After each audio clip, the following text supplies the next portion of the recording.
আল্লাহ তাআলার কণ্ঠে আল্লাহ তেলাওয়াত শুরু করে দিবে। আর রহমানু আল্লামাল কুরআন খালাকাল ইনসানা আল্লামাহুল বায়ান আশ-শামসু ওয়াল কামারু বিহুসবান ওয়ান নাজমু ওয়াশ-শাজারু ইয়াসজুদান। আল্লাহু আকবার বলেন না।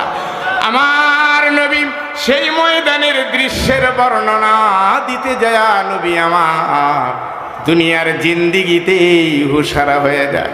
উম্মতেরা রে আমার বড় দুঃখ লাগবে রে, বড় দরদ লাগবে রে, আমার বড় যন্ত্রণা হবে যেই দিন আল্লাহ তাআলা জান্নাতে কোরআন তেলাওয়াত করে শোনাবে, যেই দিন আল্লাহ রব্বুল আলামিন